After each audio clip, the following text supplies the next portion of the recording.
Assalamualaikum warahmatullahi wabarakatuh. Good morning students.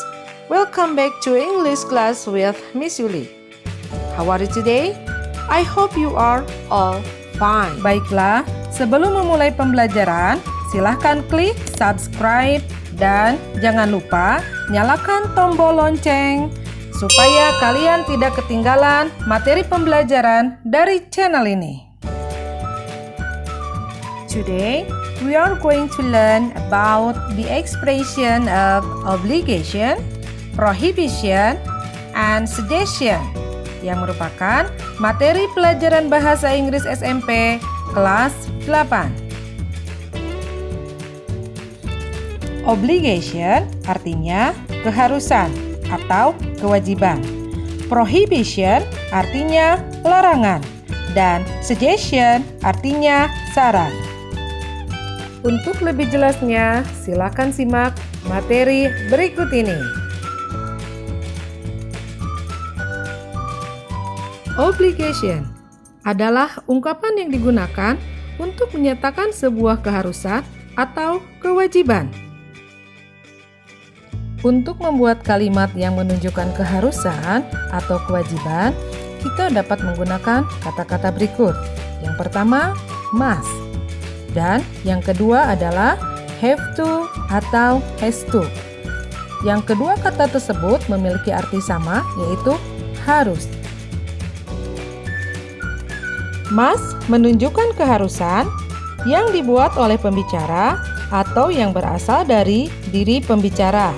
Sedangkan have to atau has to merujuk pada suatu aturan atau keharusan yang bukan berasal dari diri pribadi pembicara. Jadi, dapat disimpulkan bahwa must untuk mengungkapkan keharusan yang bersifat khusus, sedangkan have to atau has to untuk mengungkapkan keharusan yang bersifat umum.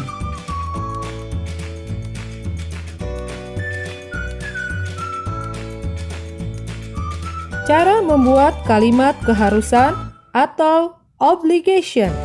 Yang pertama, menggunakan kata must. Dengan pola kalimat subjek ditambah must ditambah verb 1. Contoh, I must keep this important secret. Saya harus menjaga rahasia penting ini. Kalimat yang kedua, I must study hard. Saya harus belajar sungguh-sungguh. Kalimat selanjutnya menggunakan kata have to atau has to. Dengan pola kalimat subjek ditambah have to atau has to ditambah verb 1. Contoh, you have to pay school fee. Kamu harus membayar uang sekolah. Kalimat yang kedua, she has to wear uniform to school. Dia harus memakai seragam ke sekolah. Untuk subjek apa have to dan has to digunakan? Have to digunakan untuk subjek I, you, we, dan they. I artinya saya, you artinya kamu, we artinya kami, dan they artinya mereka. Has to digunakan untuk subjek he, dia laki-laki, she artinya dia perempuan, dan it kata ganti untuk benda dan binatang.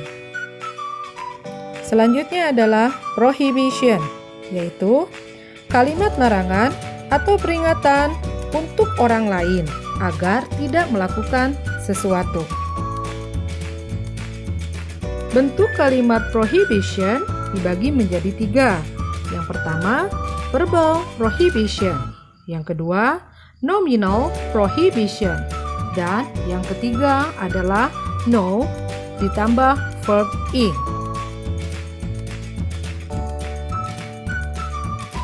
Baiklah, untuk lebih jelasnya tentang pola kalimat prohibition, kita akan bahas satu persatu.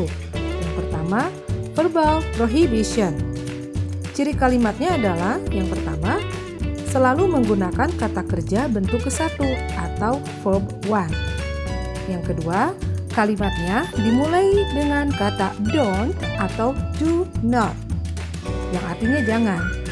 Sehingga polanya adalah sebagai berikut. Don't ditambah verb one. Contoh, don't go anywhere.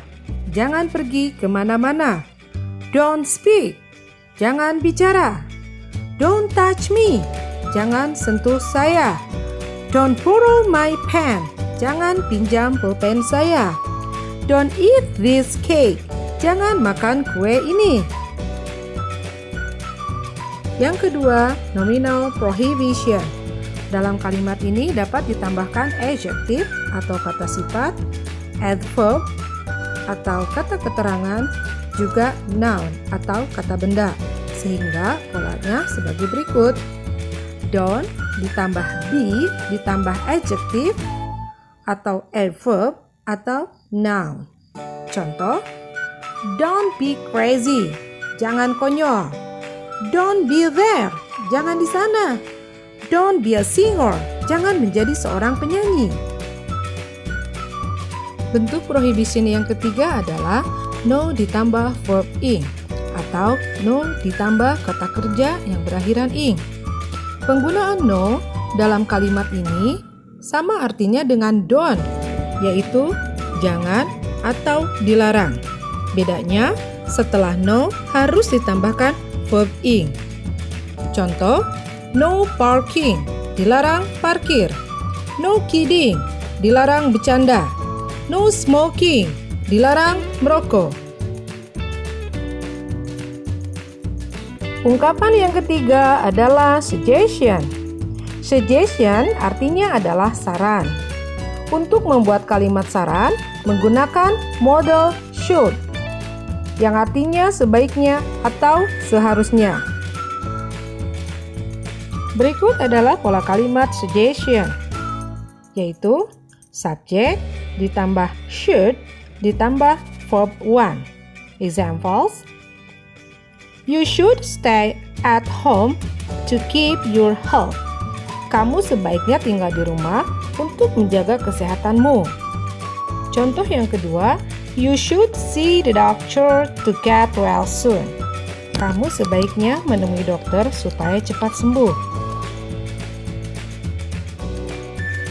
Pola kalimat suggestion yang kedua yaitu subject ditambah should ditambah be ditambah adjective atau noun atau verb. Contoh, you should be calm in the teacher's room. Kamu sebaiknya tenang di dalam ruang guru. Contoh yang kedua, you should be angry with her. Kamu sebaiknya marah padanya. Oke, look at the picture. Kita melihat anak kecil yang sedang membuang sampah sembarangan.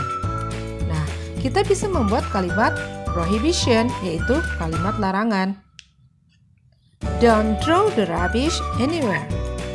Jangan membuang sampah sembarangan. Kita melihat anak-anak yang sedang bermain layangan di jalan.